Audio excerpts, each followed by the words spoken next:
Avec le recul, je n'aurais jamais imaginé que ma vie prendrait un tournant aussi inattendu. J'ai grandi dans une banlieue tranquille, élevé par des parents aimants qui croyaient au travail et à l'engagement. Ils m'ont appris que l'amour était synonyme de loyauté, de sacrifice et de persévérance. Mon père travaillait de longues heures pour subvenir aux besoins de notre famille, tandis que ma mère veillait à ce que notre maison soit toujours chaleureuse et accueillante. En observant leur relation, j'étais convaincu que le mariage signifiait affronter tous les obstacles ensemble. Alex n'a jamais aimé qu'on l'appelle Sandy. Je m'appelle Rob Price et nous avons été mariés pendant plus de 10 ans.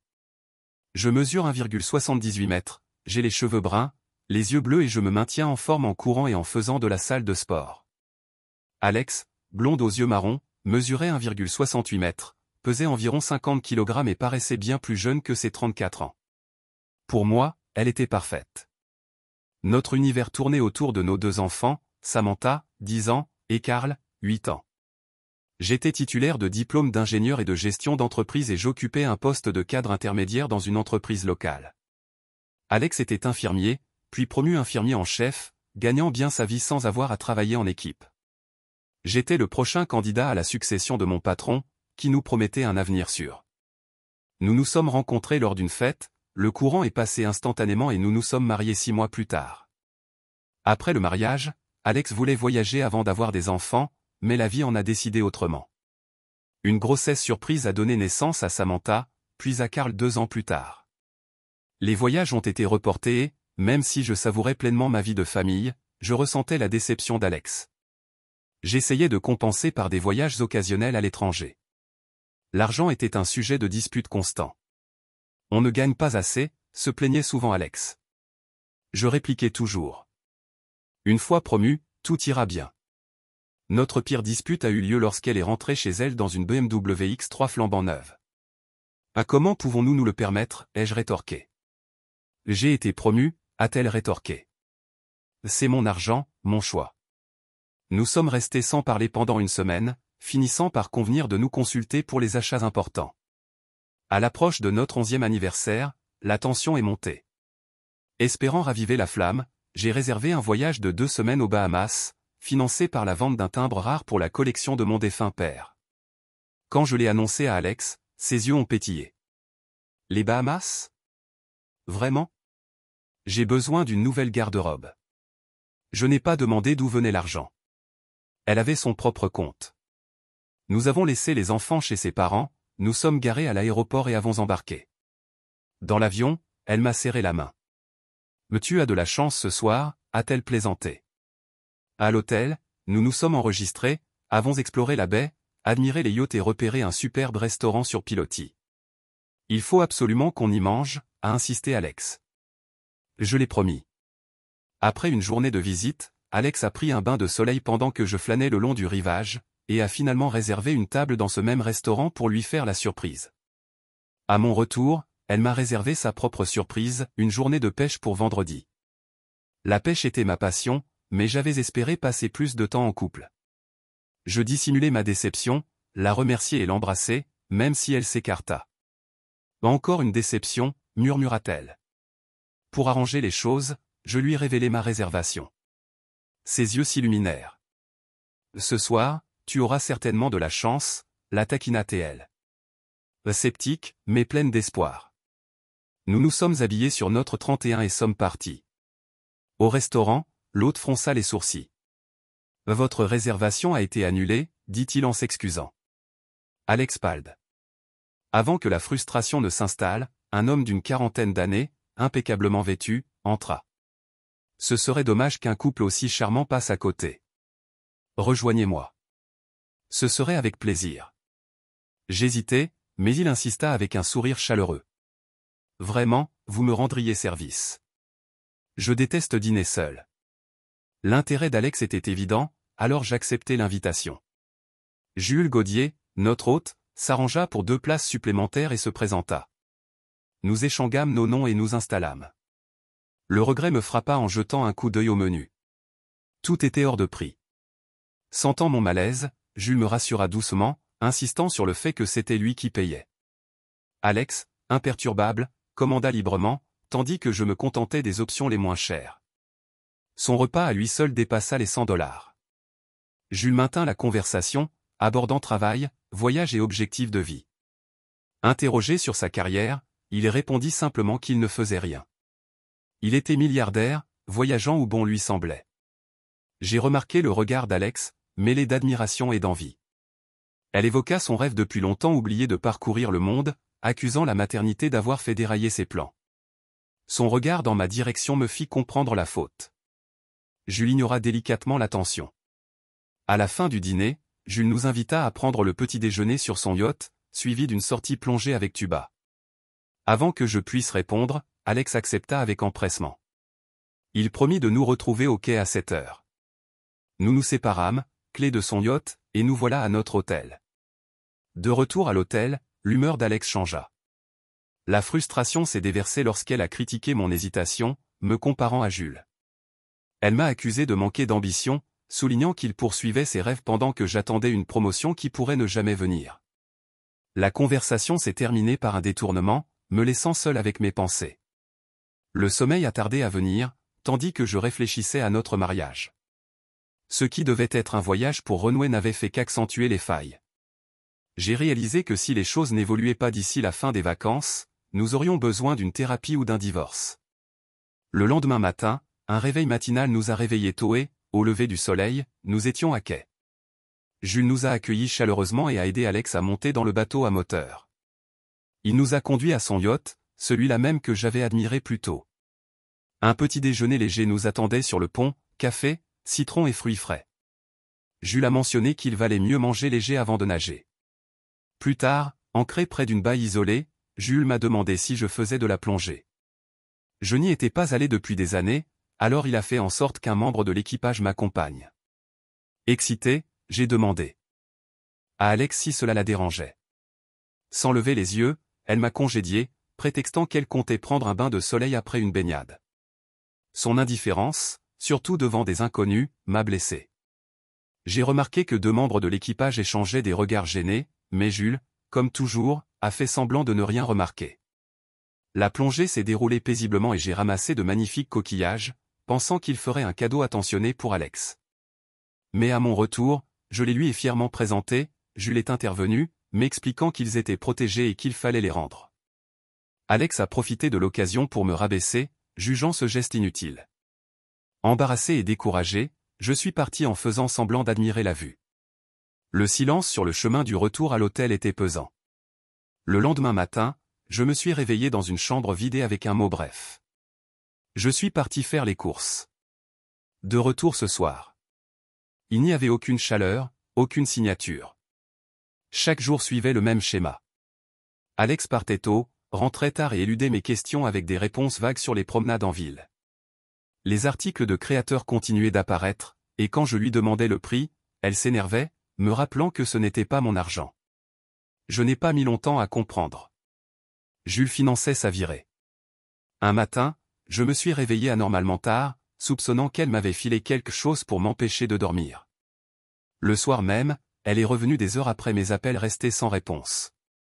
Quand je l'ai confrontée, elle a admis avoir passé la journée entière avec Jules, à faire du shopping, à dîner sur son yacht, à sortir en boîte, et à rentrer tard. Elle a fièrement exhibé une nouvelle robe de créateur qu'il lui avait achetée, soulignant son prix de $1000 comme pour souligner ce que je ne pouvais pas lui offrir. Avant que je puisse répondre, elle a nié toute intimité avec Jules et a mis fin à la conversation, prétextant qu'elle était fatiguée et que nous parlerions après ma partie de pêche. Je l'ai discrètement prévenu que je ne tolérerais plus cela. Si les choses ne changeaient pas une fois rentrés, notre mariage était fini. Elle balaya l'affaire d'un revers de main, promettant d'en discuter plus tard. Le lendemain matin, je partis tôt pour la partie de pêche. C'était la première fois de la semaine que je me sentais en paix, riant et plaisantant avec les autres touristes. De retour à la marina, je remarquai que le yacht de Jules avait disparu. Un soulagement m'envahit. De retour à l'hôtel, un silence inquiétant m'accueillit. Les affaires d'Alex, habituellement éparpillées dans la chambre, avaient disparu. J'inspectais le placard, vide. Elle avait disparu. Épuisé et vaincu, je m'effondrais sur le lit, prêt à craquer. Alex était devenue froide et cruelle depuis des mois. Pourtant, je l'aimais toujours. C'est alors que je remarquai 2 enveloppes sur mon oreiller. L'une portait son écriture. Le cœur battant, je la déchirai. La lettre d'Alex était sans détour. Elle affirmait que son malheur avait atteint son paroxysme. Je lui avais offert une évasion, un voyage à travers le monde, en première classe, la vie dont elle avait toujours rêvé. Elle avoua ne pas avoir encore été infidèle, mais me fit comprendre que cela changerait bientôt. Ce n'était pas de l'amour, juste de la convenance. Après quelques années, elle prévoyait de rentrer chez elle, plus riche, prête à se réinstaller dans une vie de famille. Elle implora ma compréhension, signant avec une affection creuse. Stupéfaite, je pris la deuxième lettre. Elle venait de Jules. Il écrivait qu'Alex ignorait totalement qu'il me laissait ce mot. Il appartenait à une élite d'hommes fortunés, le syndicat, qui triait sur le volet les femmes, en particulier les épouses insatisfaites, pour les divertir pendant 1 an ou 2. Alex, avec son mécontentement incessant, avait été une cible facile. Il prétendait que ce n'était jamais une question d'amour, juste de pouvoir et de contrôle. Quand il se lasserait d'elle, elle reviendrait riche comme tous les autres. Il me prévint de ne pas intervenir, espérant de la compassion tout en me faisant comprendre que j'avais déjà perdu. Tremblante de rage, je restai figé, l'incrédulité laissant place aux larmes. Ces vacances censées guérir notre mariage l'avaient détruit. Je me suis endormi en pleurant, épuisé et brisé. Le matin m'a apporté la clarté, pas le chagrin. J'ai appelé la compagnie aérienne, réservé un vol plus tôt, fait mes valises et enregistré mon billet. À l'aéroport, la nourriture avait un goût de cendre. Je me demandais comment expliquer cette trahison à nos enfants. Comment leur dire que leur mère nous avait abandonnés pour le luxe et le mensonge? De retour à la maison, j'ai récupéré ma voiture au parking longue durée et me suis arrêté faire les courses. Du lait et un plat au micro-ondes, le strict nécessaire. En arrivant dans l'allée, la voiture d'Alex était là, cruel rappel. Elle ne resterait pas là très longtemps. À l'intérieur, j'ai déballé mes bagages, mangé en silence et me suis servi un verre de vin. Mon regard s'est posé sur la photo de notre mariage sur la cheminée. J'ai essayé de me remémorer la joie que nous avions partagée, mais en vain. L'amertume des dernières années avait éclipsé tous les bons souvenirs. La colère s'est transformée en résolution. Le divorce n'était plus une question. Alex m'avait libéré. Si j'avais déposé ma demande, elle aurait saisi la moitié de la maison et exigé une pension alimentaire. Maintenant, tout m'appartenait. Il ne restait plus qu'à trouver comment protéger les enfants. Dimanche matin, j'ai annulé ses cartes de crédit et transféré nos économies sur mon compte personnel. Elle pouvait compter sur ses propres fonds ou sur ses bijoux. J'ai passé la journée à attendre que les enfants soient endormis avant de me rendre chez mes beaux-parents, redoutant la conversation. Mike a ouvert la porte, surpris de me voir si tôt. Quand Linda est apparue, ils ont tous deux immédiatement demandé où était Alex. Leurs visages inquiets ont brisé mon sang-froid. Je me suis effondré, non pas pour ma femme disparue, mais pour leur fille disparue. Entre deux sanglots, je leur ai tout raconté et leur ai remis les lettres. Linda pleurait en silence tandis que Mike faisait les 100 pas, le visage rouge de colère. Finalement, il a parlé, d'une voix ferme mais assurée. Ils ne considéraient plus Alex comme leur fille. Pour eux, j'étais désormais leur fils unique, et les enfants étaient tout ce qui restait de leur famille. Ils m'ont promis un soutien indéfectible, insistant pour que je reste près d'eux, pour mon bien et celui des enfants. Le lendemain matin, les enfants m'ont trouvé en train de siroter un café à la table de la cuisine. Ils se sont jetés dans mes bras, leur chaleur me déstabilisant presque. Samantha, toujours aussi vive, a immédiatement senti que quelque chose clochait. Lorsqu'elle m'a demandé des nouvelles d'Alex, je lui ai expliqué le plus gentiment possible. Leur mère avait toujours rêvé de voyager et elle avait rencontré quelqu'un en vacances qui lui avait offert cette chance. Elle serait absente un moment, mais on s'occuperait d'eux. Mike et Linda s'occuperaient des trajets scolaires, et j'adapterais mes horaires de travail pour être plus présente. La réponse de Samantha m'a sidéré. Elle a vu clair, sans détour, en déclarant que leur mère les avait quittés pour un autre homme. Sans hésiter, elle a ajouté qu'au moins, ils n'auraient plus à marcher sur la pointe des pieds. C'était comme si elle avait vieilli de 8 ans du jour au lendemain, son innocence enfantine remplacée par une clarté d'acier. « On peut prendre le petit déjeuner maintenant ?» a-t-elle demandé calmement et sereinement. L'école nous attendait. La vie a repris son cours, et la réalité de notre nouveau départ s'est installée tranquillement sur nous. J'ai jeté un coup d'œil à Karl, qui a simplement hoché la tête, acceptant la vérité avec une compréhension silencieuse. La tempête était passée. Il était temps de reconstruire. Karl, bien que trop jeune pour saisir pleinement la situation, semblait suivre l'exemple de Samantha, adoptant son acceptation silencieuse. Pendant que Linda préparait le petit déjeuner et aidait les enfants à se préparer pour l'école, Mike s'est approché de moi. Soulagé que la conversation se soit déroulée plus facilement que prévu. Il a proposé de s'occuper du transport scolaire, me laissant le temps de régler mes affaires. Au travail, j'avais prévu de parler à mon patron, mais sa secrétaire m'a orienté vers Monsieur Janson, notre directeur général. Il m'a accueilli chaleureusement, surpris par mon retour anticipé, et je lui ai expliqué la situation. Bien que compatissant, il m'a souligné un point positif inattendu.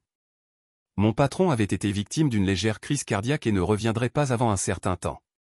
En conséquence, j'ai été promu à son poste temporairement, avec un salaire équivalent et des déplacements réduits.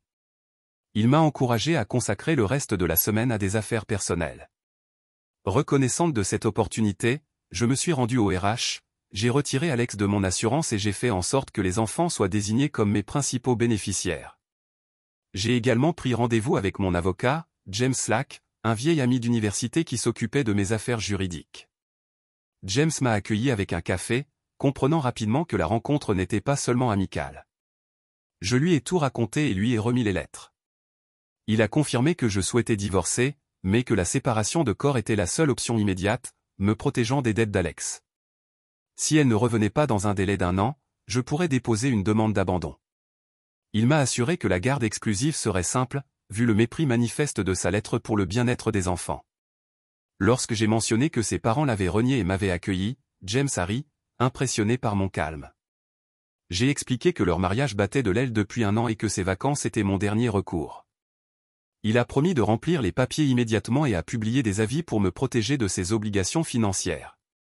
En sortant, je suis passé voir sa secrétaire, Joy, qui m'a remis une liste de mes questions financières.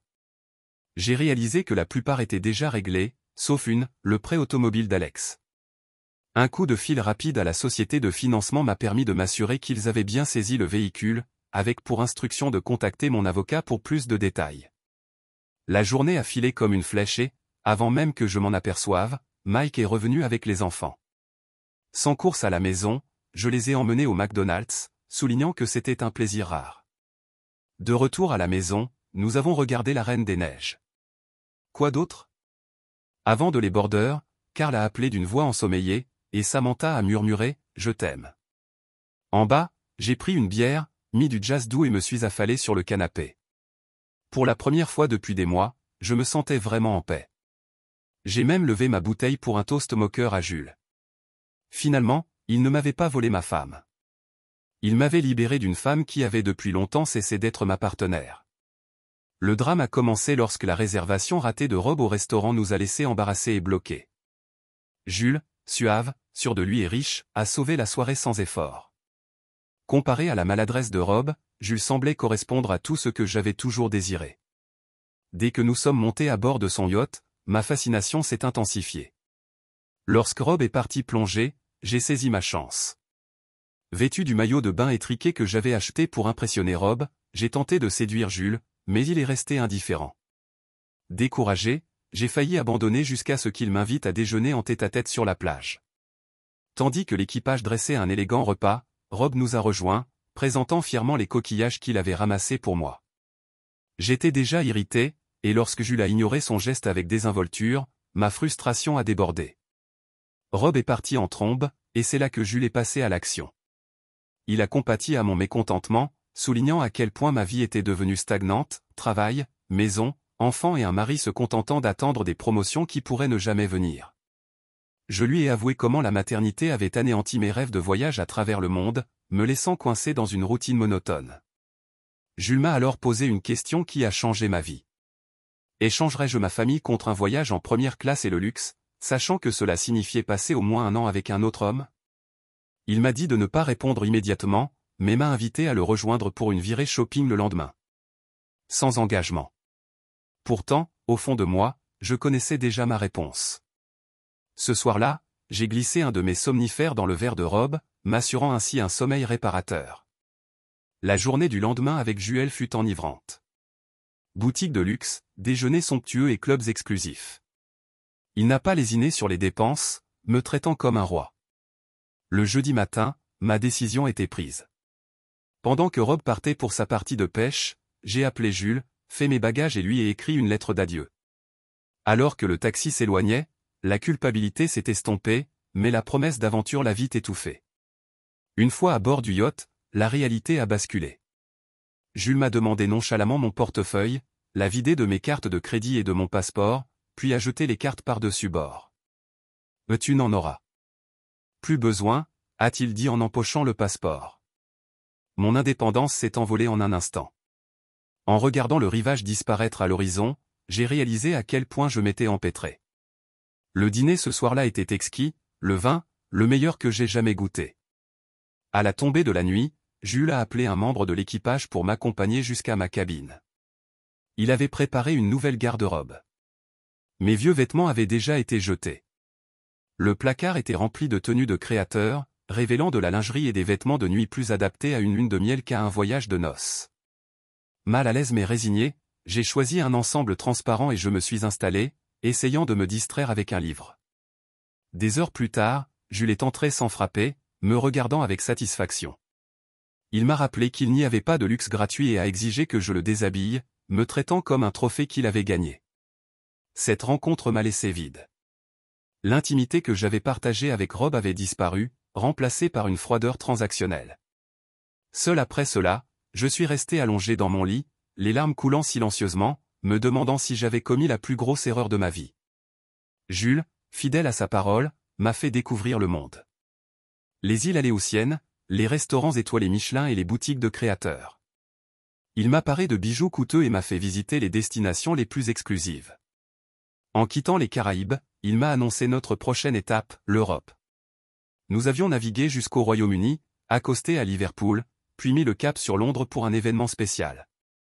À Londres, Jules m'a clairement fait comprendre que j'étais plus qu'une simple compagne de voyage. Il attendait de moi que je sois au top pour une soirée exclusive, choisissant une robe en soie émeraude fendue jusqu'aux cuisses et des bijoux en rubis qu'il m'avait offerts. Admirant mon reflet, je ne pouvais nier que j'étais éblouissante. Cependant, réaliser ce que j'étais devenu un accessoire, et non une partenaire me laissait un goût troublant. Une Rolls-Royce nous a emmenés à l'événement, qui se tenait dans un club privé loué par Jules et ses associés. C'est alors que j'ai appris la vérité. Les bijoux appartenaient à un cercle d'élite appelé le syndicat. Le club était rempli d'hommes puissants, chacun accompagné de femmes comme moi, belles, raffinées et interchangeables. Du jazz doux résonnait tandis que les couples dansaient. Mais l'atmosphère devenait de plus en plus suggestive. Certains hommes affichaient ouvertement leur domination, leurs partenaires se soumettant sans hésitation. Jules me guida vers un box en face d'un homme plus âgé et de sa compagne beaucoup plus jeune. Autour de nous, les couples se livraient à des démonstrations de plus en plus intimes, et je compris ce qui était attendu. Jules m'observait attentivement, jaugeant ma réaction tandis que j'étais figé, confronté à la réalité de la vie que j'avais choisie. Le tournant fut ma rencontre avec Jade, la compagne de Charles, lors d'une réunion du syndicat. Charles, un riche courtier en bourse, avait un arrangement avec elle, tout comme le mien avec Jules. Tandis que les hommes discutaient affaires, Jade m'expliqua la dure réalité dans laquelle je m'étais plongé sans le savoir. Les bijoux, me révéla-t-elle, avaient un schéma précis. Ils ciblaient les couples de la classe moyenne, séduisant la femme par le luxe tout en semant subtilement la discorde entre elle et son mari. Une fois isolée, sa femme devenait sa possession, privée d'indépendance, d'argent et de liberté de choix. Le syndicat, un cercle de milliardaires, considérait les femmes comme moi comme des trophées, des symboles de statut social arrachés à des maris sans méfiance. Ces hommes s'épanouissaient dans la domination, voyant dans chaque rencontre un rappel des maris abandonnés. Le syndicat avait des règles strictes. Les femmes étaient échangées entre les membres pour maintenir le suspense. Une fois qu'une femme atteignait 40 ans, elle était écartée, même avec une fortune considérable. S'échapper était quasiment impossible, les passeports et les finances étant étroitement contrôlés. L'expérience de Jade était déconcertante. Après 2 ans au sein du syndicat et 3 propriétaires différents, elle avait accumulé des bijoux, une maison de ville à Chelsea et une Porsche. Pourtant, l'amertume soulignait sa réussite. Il n'y avait pas de famille, pas d'avenir réel, juste une solitude masquée par le luxe. Tandis qu'elle parlait, je réalisais que j'étais sur la même voie, et cela me terrifiait. Ce soir-là, le rassemblement bascula dans la débauche. Sous l'effet de la drogue et impuissante, je fus passé entre plusieurs hommes. Le lendemain matin, je me suis réveillé seul, dégoûté par ce que j'étais devenu. Au déjeuner, j'ai rencontré le prince Osman, ou Asie, qui m'a informé que j'avais été échangé. Jules était parti, et maintenant j'appartiens à Asie.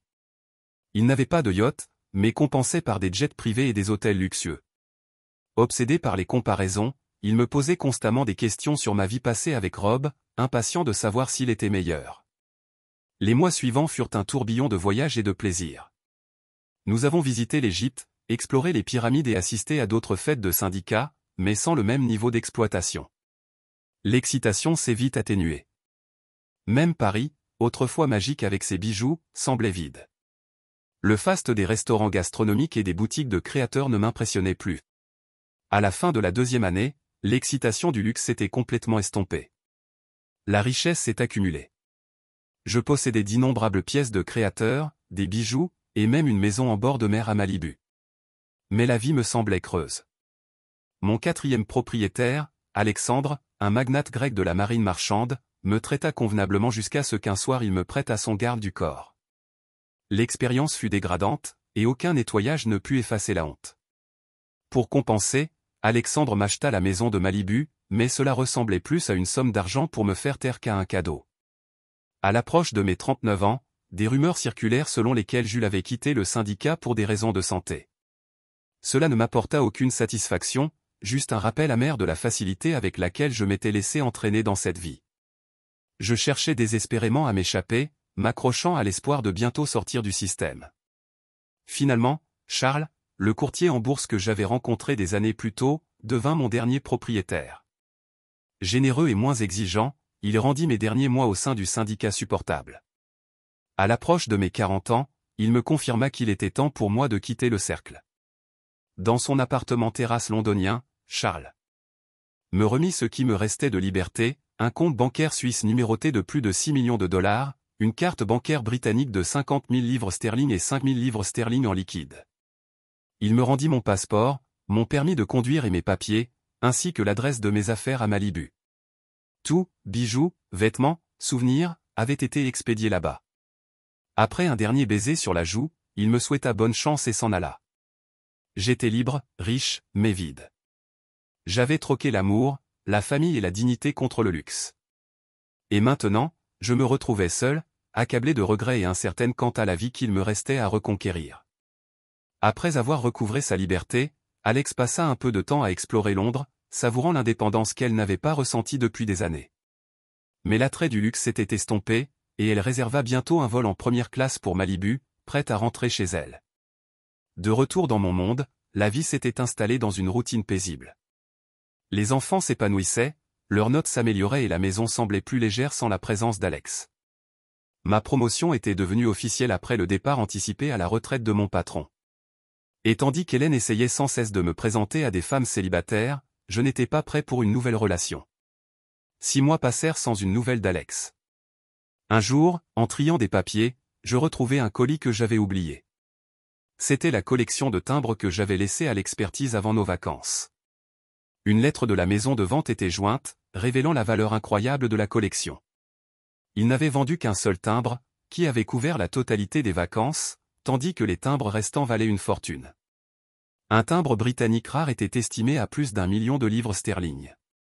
Curieux, j'ai pris rendez-vous avec l'expert à New York. Il a confirmé l'authenticité de la collection, soulignant que certains timbres étaient jusque-là considérés comme inexistants. La maison de vente recommanda de les vendre à Londres pour éviter les lourdes taxes américaines. L'expert m'a discrètement orienté vers un conseiller financier qui pourrait gérer la transaction sans attirer l'attention. J'ai rencontré le conseiller qui m'a expliqué la procédure. L'argent serait transféré via des comptes offshore, pour finalement atterrir aux îles Caïmans. De là, je pourrais retirer de petites sommes inférieures au seuil de déclaration, garantissant ainsi que les fonds resteraient indétectables. Même si l'arrangement semblait clandestin, je savais que c'était la meilleure façon d'assurer mon avenir. 1 an plus tard, mon divorce avec Alex était prononcé pour abandon. Hélène, toujours aussi entremetteuse, a célébré l'événement en organisant une fête à laquelle ont invité plusieurs femmes célibataires. Je n'étais pas particulièrement intéressé jusqu'à ce que je rencontre Carole, la cousine d'Hélène. Elle s'est immédiatement distinguée, 57 ans, cheveux roux, yeux verts et sourire malicieux. Le courant est passé naturellement, discutant et dansant toute la nuit. Elle a repoussé les invitations des autres hommes, choisissant de rester à mes côtés. À la fin de la soirée, Carole m'a proposé de me raccompagner chez moi. À notre arrivée, elle m'a surpris en me demandant un dernier verre. Sans attendre sa réponse, elle est sortie de la voiture et s'est dirigée vers ma porte d'entrée, me laissant un instant bouche bée. Une fois à l'intérieur, Carole se déplaça dans la maison comme si elle y était chez elle, trouvant sans effort des tasses et préparant du chocolat chaud. Appuyée contre le comptoir, elle avoua ne pas être aussi entreprenante d'habitude. Mais Hélène l'avait prévenue, si elle ne bougeait pas, je lui dirais simplement bonne nuit et je disparais. Curieux de savoir pourquoi quelqu'un comme elle s'intéressait à un père célibataire avec un lourd passé, je lui ai posé la question sans détour. Sa réponse fut déconcertante. Des années auparavant, elle avait été exploitée, ce qui avait entraîné une grossesse mort-née. Des complications l'avaient empêchée d'avoir des enfants. Elle m'a clairement dit, si je voulais d'autres enfants, nous devrions nous séparer immédiatement. Sans réfléchir, je l'ai prise dans mes bras, lui assurant que 2 enfants me suffisaient amplement. La bouilloire a sifflé, brisant l'instant, et Carole m'a tendu une tasse avant de m'entraîner vers le canapé. Nous nous sommes assis côte à côte, sa tête posée sur mon épaule, savourant tranquillement la chaleur du chocolat chaud, l'un en compagnie de l'autre. Au bout d'un moment, elle a levé les yeux brillants. Eh bien, elle a murmuré, tu vas m'embrasser ou pas? Je n'ai pas hésité. Il n'y avait ni précipitation ni pression. Finalement, elle a dit qu'il était temps de partir. Je l'ai raccompagnée à sa voiture et je l'ai regardé partir, réalisant qu'il était enfin temps de passer à autre chose. Après cette nuit-là, Carole et moi avons commencé à sortir ensemble régulièrement, dîner, film et danse toutes les 2 semaines. Au bout de 3 mois, notre relation s'est naturellement approfondie et nous avons finalement franchi la ligne de l'intimité. À partir de ce moment-là, nous sommes devenus inséparables. Le lendemain matin, Carole a préparé du café et a mentionné qu'elle devait rentrer se changer. Je lui ai suggéré de rencontrer les enfants bientôt, et elle a accepté sans hésiter. Il était également temps de parler aux parents d'Alex, Mike et Linda, de ce nouveau chapitre de ma vie. Nerveuse mais déterminée, je suis allé leur rendre visite pendant que les enfants jouaient dans le jardin. Ils m'ont écouté en silence pendant que je leur expliquais que je voyais quelqu'un et que ça devenait sérieux. À ma grande surprise, ils m'ont serré dans leurs bras, sincèrement heureuse que je passe à autre chose. Linda a insisté pour que j'emmène Carole déjeuner dimanche, non seulement pour les rencontrer, mais aussi pour la présenter aux enfants. Le dimanche, Carole et moi avons été chaleureusement accueillis à la porte. Les enfants m'ont serré dans leurs bras tandis que Mike et Linda ont accueilli Carole comme des membres de la famille. Je l'ai présentée comme une amie spéciale. Mais Samantha, toujours perspicace, a dit les choses telles qu'elles étaient. « Mais tu veux dire ta petite amie ?» a-t-elle demandé, les bras croisés et les sourcils levés. Avant que je puisse répondre, Carole lui a tapé dans la main, scellant l'étiquette sans discuter. Les rires ont rempli la pièce jusqu'à ce que Carl, plus direct que jamais, me demande si elle allait être leur nouvelle maman. Prise au dépourvu, j'ai cherché mes mots, mais Carole a sauvé l'instant d'un sourire taquin. J'ai plaisanté en disant que le poste était ouvert si elle le voulait, et sans hésiter, elle a dit, si c'est une demande en mariage, alors oui. Et Linda a disparu à l'étage et est revenue avec une petite boîte. Elle contenait la bague de sa grand-mère, une bague qu'elle avait offerte à Alex, qu'il avait jugée démodée. Carole, cependant, était visiblement touchée. Lorsque je l'ai demandée en mariage à genoux, elle a accepté sans hésiter, glissant la bague vintage à son doigt avec un large sourire. Les enfants se sont immédiatement sentis proches de Carole, comme si elle avait toujours fait partie de leur vie. Après le déjeuner, pendant que Carole aidait à débarrasser la table, Mike et moi nous sommes détendus sur la véranda avec des bières. Il m'a demandé de ses nouvelles, et je lui ai tout raconté, de notre première rencontre à la demande en mariage. Plus tard, j'ai trouvé la chambre de Carole et Carl en train de jouer avec les enfants. Samantha l'encourageait tandis que Carl, visiblement impressionné, se vantait de l'avoir battu à Mario Kart. Il était clair qu'il l'avait déjà accepté comme membre de la famille. Ce soir-là, après avoir bordé les enfants, je leur ai demandé ce qu'ils pensaient vraiment de Carole. Samantha a souri, disant que Carole se sentait plus comme une grande sœur cool que comme une belle-mère et qu'elle prévoyait déjà une virée shopping pour le week-end. Carl, les yeux écarquillés d'excitation, m'a demandé quand elle emménagerait. J'ai ri en leur rappelant que nous n'étions pas encore mariés, mais qu'il n'y croyait pas. Papa, nous ne sommes pas stupides, dit Samantha en roulant des yeux. Nous le voyons tout le temps. Les parents datent et emménagent ensemble. Malgré leur confiance, Carole n'est jamais passée de nuit lorsque les enfants étaient à la maison. Elle respectait les frontières, comprenant l'importance de la stabilité. Pourtant, il était clair que les enfants l'adoraient. Mike et Linda l'ont embrassée et pour la première fois depuis des années, la vie s'est vraiment sentie entière. 6 mois plus tard, Carole et moi nous sommes mariés lors d'une petite cérémonie avec une famille proche et des amis. Mike nous a conduits à l'aéroport pour notre lune de miel à Londres, un voyage prévu non seulement pour les visites, mais aussi pour assister à une vente aux enchères de timbres. Carole avait insisté sur un accord prénuptiel après avoir appris la valeur de la collection, en veillant à ce que je ne me soucie jamais de perdre ma richesse. Cela me faisait seulement l'aimer davantage. Notre lune de miel était inoubliable. Nous avons exploré des monuments emblématiques, notamment les attractions de la Tour de Londres et Harry Potter, que Carole a particulièrement appréciées. À mi-chemin du voyage, j'ai rencontré Guy, mon conseiller financier, à la maison de vente aux enchères. Il m'a accueilli avec incrédulité quand il a réalisé que je ne savais pas à quel point les timbres s'étaient vendus. Après les dépenses, je valais maintenant plus de 9 millions de livres sterling, soit environ 1,5 million de livres sterling. La nouvelle m'a laissé sans voix. L'avenir de mes enfants était sécurisé et les inquiétudes financières avaient disparu. En riant, je ne pouvais pas m'empêcher de penser à quel point c'était ironique que si Alex était resté, elle aurait pu tout avoir sans se vendre. Guy gloussa, l'appelant Karma. Guy avait déjà créé un compte numéroté et fourni des instructions pour gérer les fonds.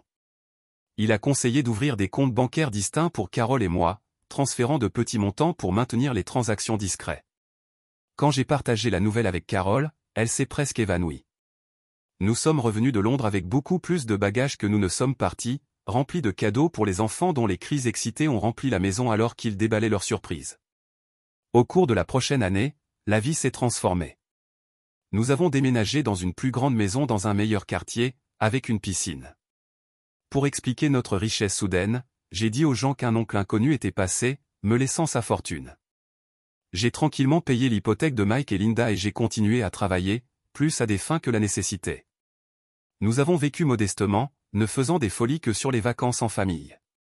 Même après des dépenses généreuses, le compte a à peine touché le principal avec un intérêt à lui seul couvrant notre style de vie.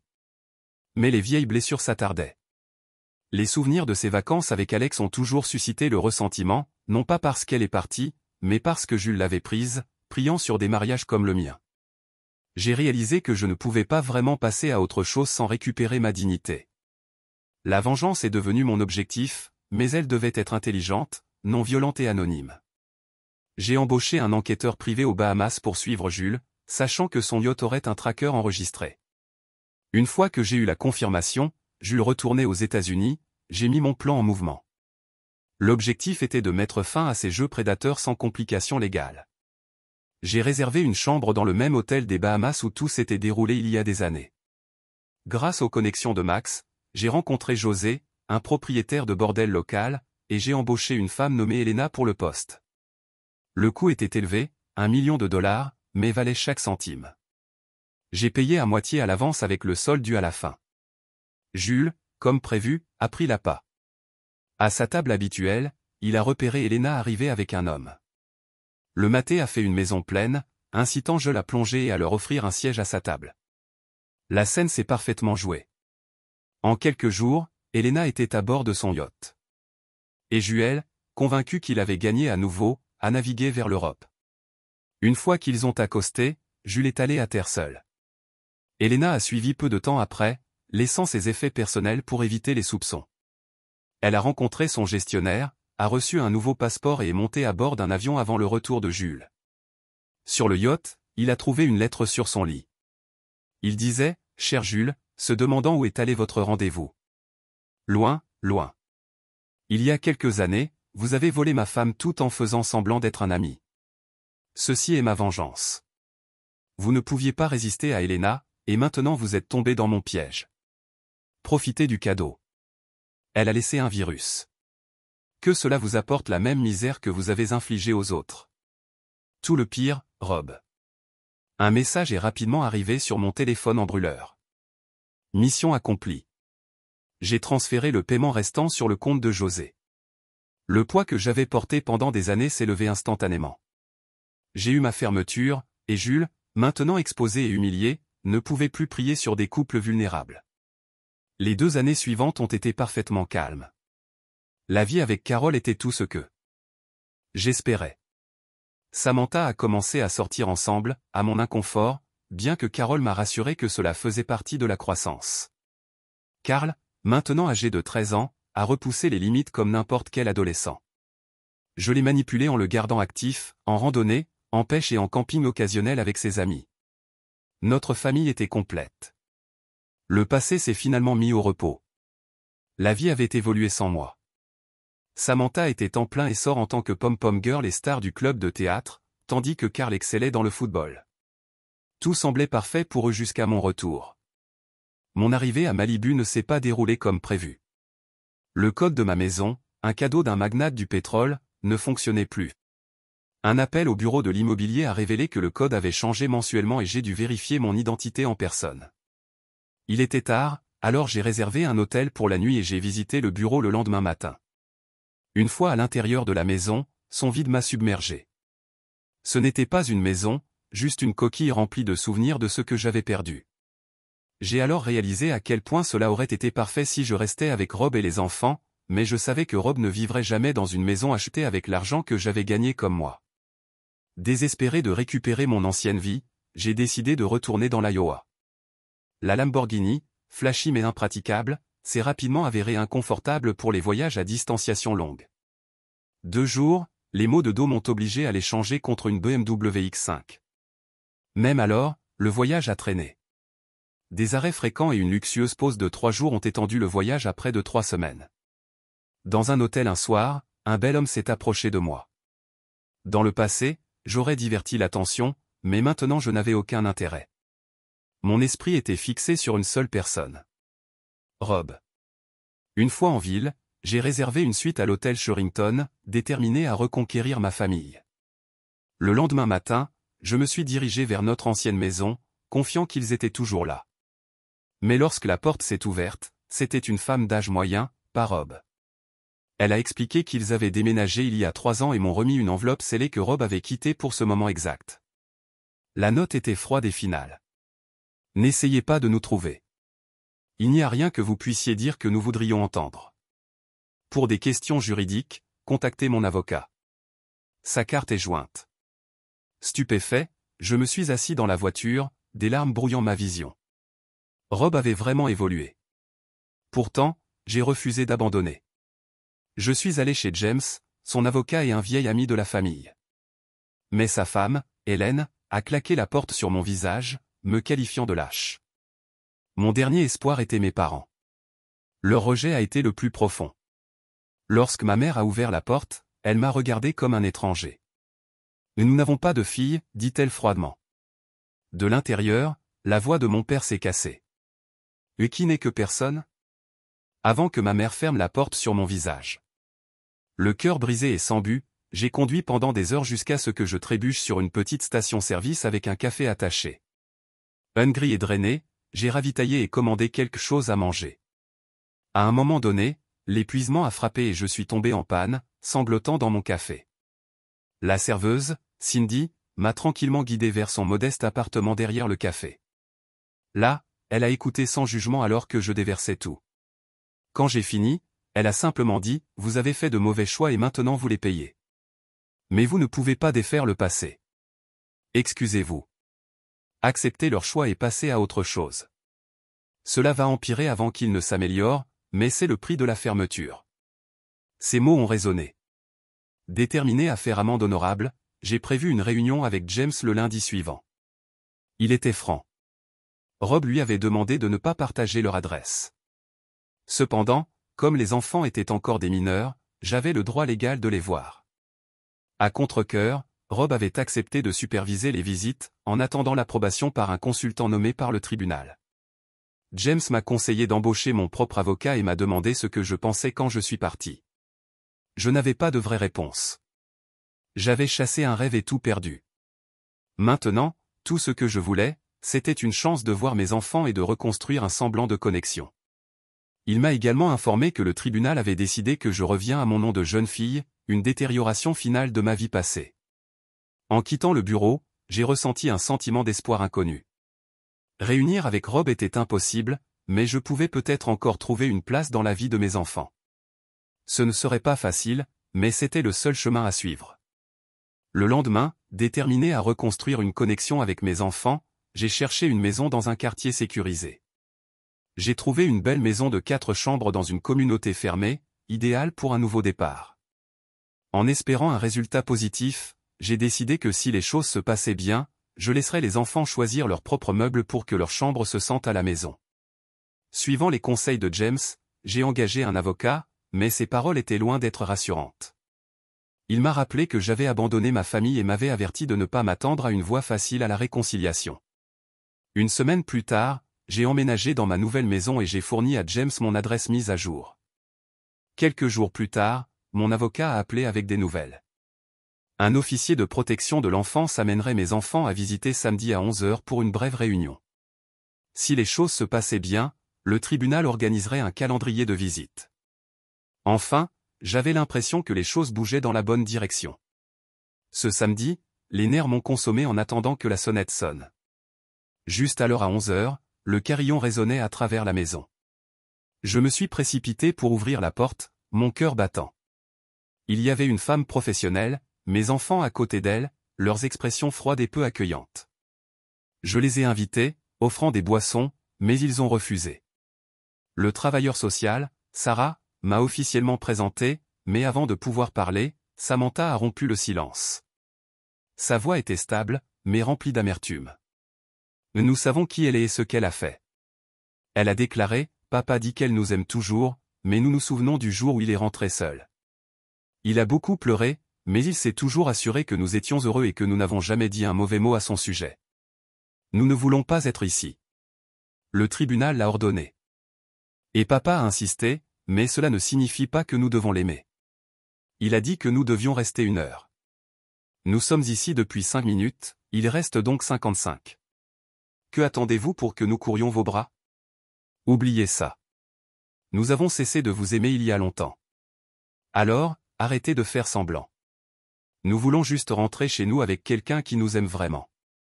Le poids de ces mots m'a frappé comme un coup de poing à la poitrine. La pièce se tait. Sarah, la travailleuse sociale, était tout aussi stupéfaite par l'explosion. Puis elle se tourna vers Samantha, sa voix ferme mais calme. Je comprends que vous ne voulez pas être ici, mais votre père vous a demandé d'être respectueux, et c'était incroyablement impoli. Vous resterez pendant toute l'heure comme le tribunal l'ordonnait. Compris? Samantha et Carl se dirigeaient à contre-cœur vers le canapé et s'assit, les bras croisés, les expressions inflexibles. J'ai essayé de commencer une conversation en posant des questions sur l'école, les passe-temps, n'importe quoi pour combler l'écart, mais leurs réponses ont été coupées, désintéressées ou grognées dans leur souffle. Rien ne s'est passé comme j'avais imaginé, et je ne savais pas comment le réparer. Samantha a continué à jeter un coup d'œil à sa montre, en comptant dans les minutes. Quand l'heure était debout, elle se tenait brusquement. Le temps est écoulé. Nous partons. Sarah m'a regardé, son expression sympathique et m'a donné un signe de tête subtil. Notre visite était terminée. Alors qu'il se dirigeait vers la porte, je me souvenais soudain des cadeaux que j'avais préparés. Désespéré de les laisser avec quelque chose de positif, je me suis dépêché de les récupérer. Quand je leur ai remis les cadeaux, Samantha m'a à peine regardé. Sa voix était froide et inébranlable. Nous ne sommes pas comme vous. Vous ne pouvez pas nous acheter avec des cadeaux ou de l'argent. Les 2 enfants ont jeté les boîtes sur le canapé sans les ouvrir et sont sortis. Sarah s'attarda un instant, me regardant lutter pour retenir les larmes. Sa voix tomba à un murmure. Cela prendra du temps, mais j'ai déjà vu des situations comme celle-ci. Peut-être considérez-vous à obtenir un chiot. Puis elle était partie, me laissant debout seul dans la maison vide. Le rejet de mes enfants résonnant dans mes oreilles. Quand James a appelé pour me dire qu'Alex voulait voir les enfants, j'étais contre. Il m'a rappelé qu'elle pouvait poursuivre une action en justice. Je lui ai donc demandé de limiter leur contact autant que possible. Il a également partagé son côté de l'histoire, comment elle avait lutté, a tout perdu et voulait maintenant reconstruire une relation avec eux. J'ai ressenti une légère pitié, mais elle avait fait ses choix, et maintenant elle devait vivre avec eux. Quand j'ai dit à Samantha et Carl qu'ils devraient voir leur mère, leur réponse était immédiate et ferme. Carol est notre maman, pas elle. Elle nous a peut-être donné naissance, mais elle nous a trahis il y a longtemps. Je ne pouvais pas contester leur logique, donc je n'ai pas essayé. Le jour de la première visite, il y avait des larmes, principalement les leurs, car Sarah, l'officier de protection de l'enfance, a dû les retirer des bras de Carol. Avant de partir, je leur ai rappelé d'être respectueux. À leur retour, Sarah a raconté la visite. Cela s'était mal passé, mais elle a conseillé de poursuivre les réunions malgré tout. Je détestais qu'ils devaient y aller, mais je ne pouvais rien faire à moins qu'Alex ne donne au tribunal une raison de reconsidérer. Pendant 6 mois, les visites ont suivi le même schéma. Alex a tout essayé. Cadeaux, sorties et même acheté un beagle de race pure pour les gagner. La seule chose qu'elle a réalisée était de convaincre les enfants qu'ils voulaient un chien. Nous avons donc adopté un mélange du labrador depuis le refuge. Megan est rapidement devenue une partie de la famille, aimée par tous. Rien que j'ai fait n'a fait une différence. Peu importe combien de fois j'ai essayé, Samantha et Carl m'ont traité comme un étranger, même lorsque je leur ai apporté un chiot. Ils ont joué avec lui lors de visites, mais ne m'ont jamais réchauffé. 6 mois, Sarah m'a finalement dit la vérité. Cela ne fonctionne pas. Vous ne faites que vous-même et les enfants misérables. Il est peut-être temps de prendre du recul. Laissez-les venir à vous quand ils sont prêts.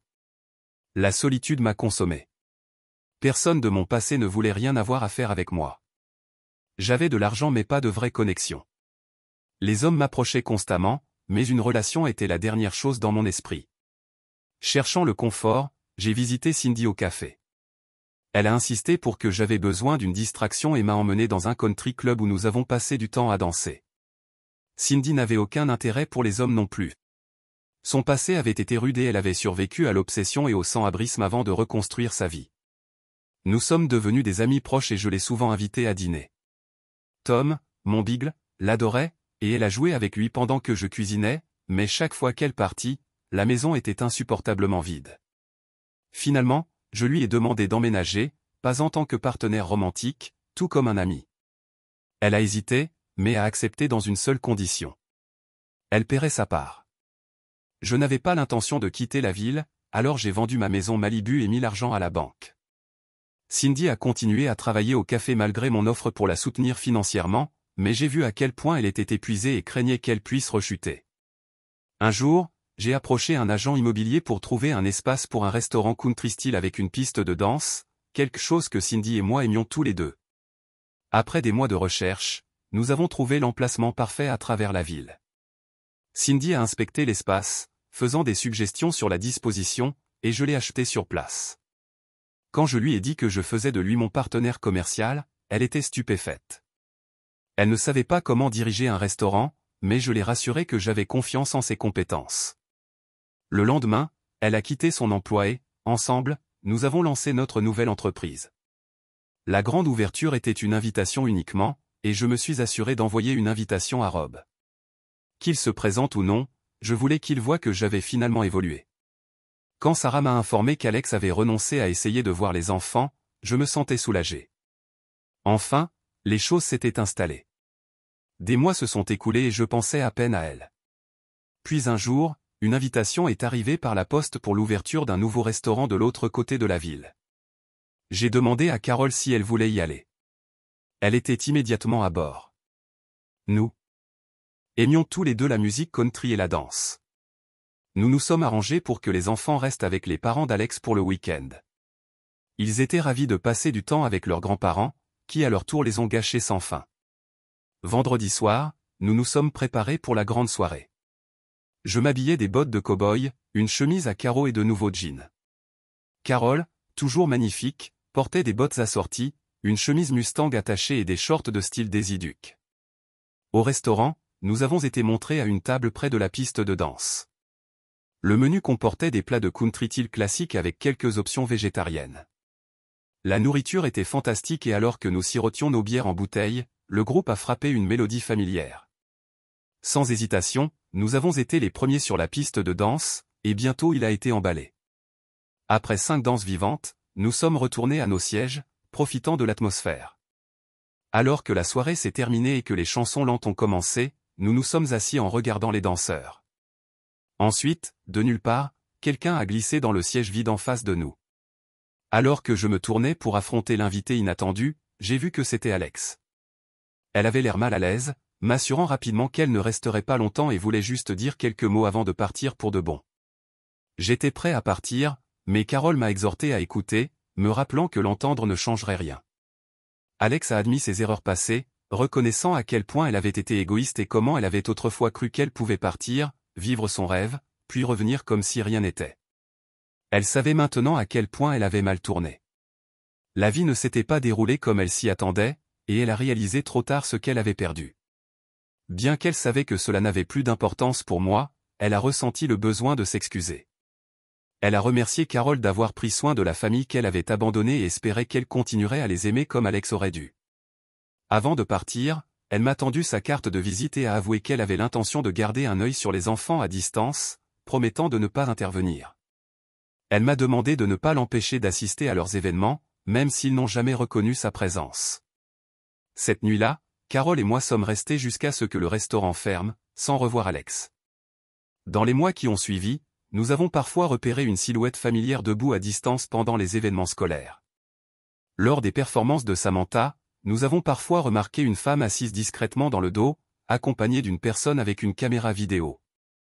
Un soir, il y a eu un coup à la porte. Une femme que je ne reconnaissais pas se tenait à l'extérieur, se présentant comme Cindy, le partenaire commercial d'Alex. Elle nous a assuré qu'Alex n'avait aucune idée qu'elle était là et a expliqué qu'ils vivaient ensemble comme amis.